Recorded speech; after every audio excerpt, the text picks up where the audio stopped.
Video amatir merekam detik-detik api membesar dan melahap satu unit rumah di Jalan Selamat, Medan, Sumatera Utara. Kebakaran ini terjadi saat penghuni rumah sedang terlelap tidur usai sholat subuh. Akibatnya 6 orang penghuni rumah meninggal dunia, sementara 7 orang berhasil menyelamatkan diri. Pemadam kebakaran Kota Medan menurunkan 6 unit mobil damkar untuk padamkan api. Api berhasil dipadamkan 2 jam kemudian.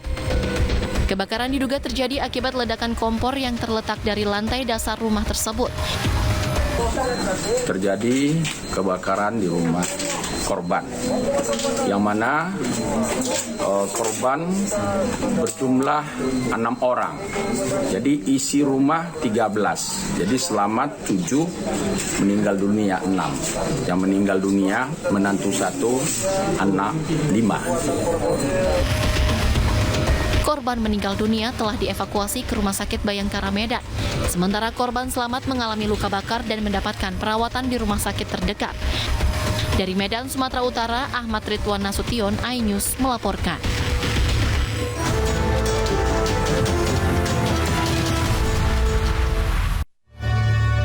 Selamat sore, kita berjumpa di iNewsroom, ruang memperdalam informasi yang aktual dan komprehensif bersama dengan saya, Reinhard Sirait.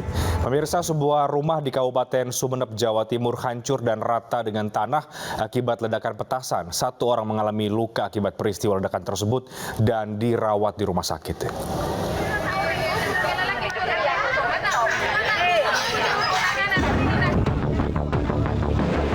Beginilah kondisi rumah milik Zaini, warga Dusun Bulangan, Desa Belukenek, Kecamatan Ambunten, Sumeneb, Jawa Timur.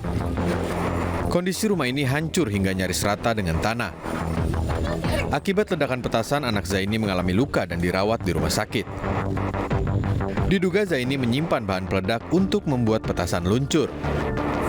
Warga pun sempat panik karena bunyi ledakan yang terdengar cukup keras. Sementara itu, menurut polisi, rumah yang hancur diduga menjadi tempat pembuatan petasan luncur dengan bahan baku peledak sebanyak 17 kg. Telah terjadi ledakan vendor terhadap rumah milik saudara Zaini. Dan alhamdulillah tidak ada korban jiwa, tetapi putra dari saudara Zaini ini mengalami luka dan luka akibat serpian kaca. Saat ini dilakukan perawatan di RSUD Sumeneb. Hingga saat ini polisi masih mendalami kasus ini dan mengimbau warga agar berhati-hati dengan bahan baku petasan yang rawan untuk meledak. Dari Sumeneb, Jawa Timur, Abdul Rahim, iNews melaporkan. Ya, kita ke informasi berikutnya, pemirsa. Ini mengenai anggota TNI asal Pacitan, Jawa Timur. Prajurit 1 Miftahul Arifin gugur usai kontak tembak dengan kelompok separatis terorisme atau KST di Papua. Keluarga berharap korban berhasil dievakuasi agar segera dipulangkan ke rumah duka.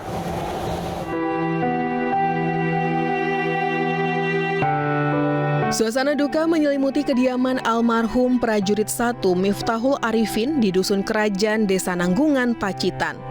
Miftahul Arifin adalah salah satu korban tewas saat kontak tembak dengan kelompok separatis terorisme di Nduga, Papua.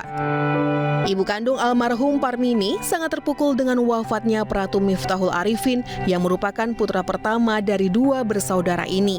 Sang ibunda pun teringat dengan kenangan putranya yang sejak kecil bercita-cita menjadi prajurit TNI. Namun genap 8 tahun melaksanakan tugas negara, Pratu Miftahul Arifin, anggota Konstrat, Tim Badak 3 Posmugi Satgas Yonif Rider 321 GT, gugur diserang kelompok separatis terorisme di Papua. Kehilangan merasa udah bagaimana, udah tugas negara, udah kewajiban membela negara. Terus belum ada informasi ini jenazah datangnya kapan gitu? Warga masih berdatangan untuk bertakziah, sedangkan keluarga menanti kedatangan jenazah almarhum yang masih dalam proses evakuasi. Dari Pacitan, Jawa Timur, Ahmad Subehi, iNews melaporkan. Kita ke informasi lain, tidak cukup alat bukti, Polda Lampung hentikan proses penyelidikan laporan dugaan ujaran kebencian yang dilakukan TikToker Bima Yudo Saputro yang viral. Video Bimo viral karena kritik infrastruktur jalan rusak di Lampung.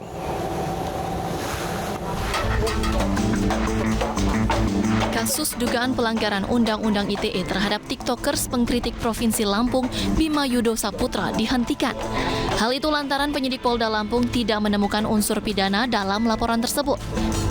Dalam penyelidikan, Polda Lampung telah memeriksa 6 orang saksi yang terdiri dari 3 saksi dari unsur masyarakat, termasuk saksi pelapor, 1 saksi ahli bahasan, dan 2 saksi ahli pidana. Pihaknya juga telah melakukan gelar perkara untuk menentukan apakah perkara tersebut dapat ditingkatkan ke tahap penyidikan. Atas alat bukti yang telah didapatkan, baik dari keterangan klarifikasi maupun dari hasil gelar perkara, penyidik di Treskrimsus Polda Lampung menyimpulkan bahwa tindakan tersebut bukan tindak pidana. Atas dasar tersebut, perkara ini dihentikan penyelidikannya. Hasil gelar perkara yang telah kami lakukan tersebut, kami simpulkan bahwasannya perkara ini adalah bukan tindak pidana, ya, sehingga atas dasar tersebut perkara ini kami hentikan penyelidikannya. Ya. Jadi untuk saat ini dapat kami informasikan kepada rekan semuanya bahwa penanganan perkara tersebut telah kami hentikan.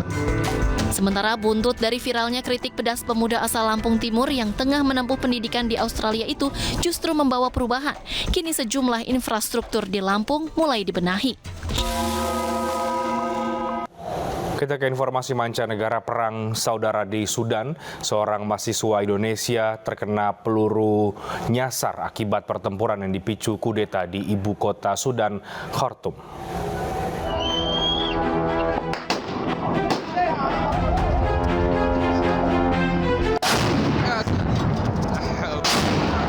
Peperangan sengit dengan senjata api antara militer dan kelompok paramiliter yang disebut Pasukan Pendukung Cepat atau RSF terus berlangsung di Sudan. Warga berlarian mencari tempat aman saat baku tembak berlangsung di tengah kota. Seorang warga negara Indonesia dilaporkan terluka akibat peluru nyasar. Setidaknya terdapat 12 mahasiswa Indonesia yang berlindung di salah satu kamp di selatan ibu kota Sudan, Khartoum. Suara tembakan keras terdengar sepanjang hari di ibu kota Khartoum dan kota Omdurman, tempat di mana militer dan RSF mengumpulkan puluhan ribu tentara sejak kudeta. Pertempuran pertama kali meletus pada Sabtu kemarin, namun belum jelas siapa yang melepaskan tembakan pertama. Pertempuran ini merupakan hasil dari perebutan kekuasaan ganas di bawah kepemimpinan militer.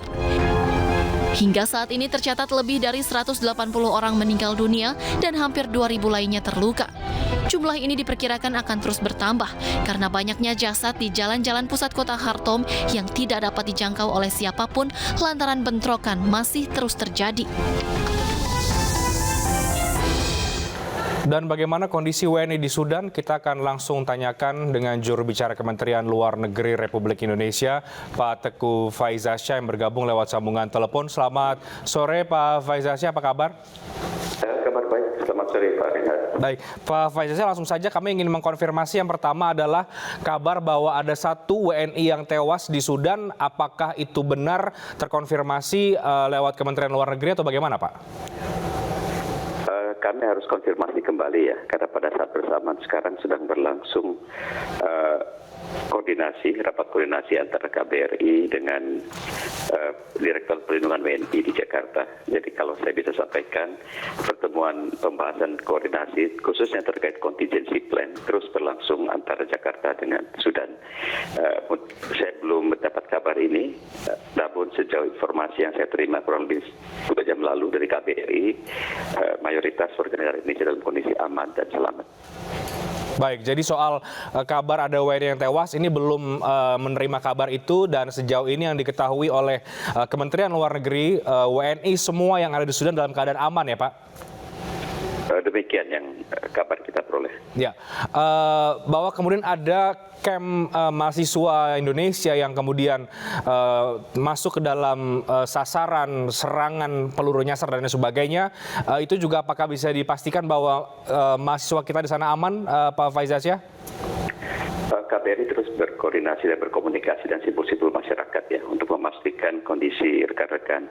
Saat sekarang yang diutamakan adalah memindahkan mereka dengan bantuan pihak ketiga juga dimungkinkan ke wilayah yang lebih aman. Karena kalau kita berbicara mengenai evakuasi dalam skala yang lebih besar, kondisi saat sekarang masih belum memungkinkan. Jadi yang kita lakukan adalah memonitor kondisi mereka, memastikan mereka baik, dan juga KBRI telah membantu memberikan bantuan logistik. Walaupun saat sekarang memang diakui adanya kesulitan logistik di wilayah yang ada kontak senjata. Semua perkembangan ini terus dilaporkan oleh Duta Besar kita di Khartoum kepada Ibu Menteri Luar Negeri, dan Ibu Menlu juga telah memerintahkan tim di Jakarta untuk memonitor dari dekat perkembangan ini dan juga mematangkan rencana kontingensi yang sudah disiapkan KBRI. Oke, jadi sekarang fokus KBRI di sana adalah penyaluran logistik dan evakuasi WNI.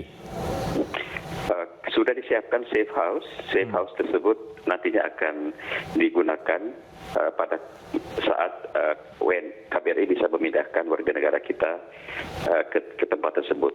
Kita bisa membayangkan kondisi saat sekarang banyak kontak senjata, sehingga sifatnya masih sangat random, tidak bisa dipastikan. Sebelumnya sudah ada kesepakatan gencatan senjata, namun juga dilanggar oleh pihak-pihak yang bertikai. Dengan demikian, kita sudah memberikan beberapa tips langkah-langkah yang harus dilakukan, misalnya tetap bertahan di rumah, mengunci pintu, mengunci pagar, menjauhi dari jendela, dan lain-lain. Semua standar dalam kondisi darurat di mana ada kontak senjata. Oke, safe house ini artinya di KBRI ya, Pak Faizas ya? Tidak selalu di KBRI, walaupun KBRI menjadi salah satu safe house yang disiapkan. Masyarakat kita di Sudan ada sekitar 1.209 dari data yang didapat oleh KBRI. Sebagian besar adalah mahasiswa, sementara KBRI sendiri sekitar 40-an ya, atau 45 kalau tidak salah. Dengan demikian tidak mungkin tentunya ditempatkan di suatu tempat, sehingga apa yang dilakukan adalah memastikan adanya cukup safe house manakala diperlukan memindahkan warga negara kita ke tempat-tempat tertentu. Oke, informasi dari KBRI yang terbaru, Pak Faizasya, apakah sudah banyak WNI memilih untuk masuk atau tinggal di safe house yang sudah disediakan oleh pemerintah, atau masih banyak yang memilih untuk tinggal di rumah masing-masing ya? Sejauh ini memang sudah ada WNI kita yang katakanlah dipindahkan oleh kampus mereka di International University of Africa ke satu tempat yang cukup katakanlah memberikan keamanan ya. Jadi secara otomatis pihak-pihak terkait juga mencoba mengamankan apakah masyarakat mereka, mahasiswa asing dan lain-lain. Sementara di sisi KBRI kami belum bisa memaksimalkan safe house tersebut karena pergerakan masih belum bisa dilakukan di saat kontak senjata masih bersifat random, sehingga kita belum bisa meyakini apabila pergerakan itu cukup aman untuk memindahkan warga negara kita.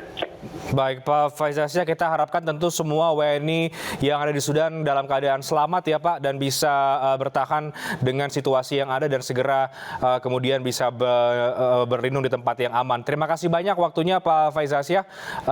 Selamat sore, sehat selalu Pak.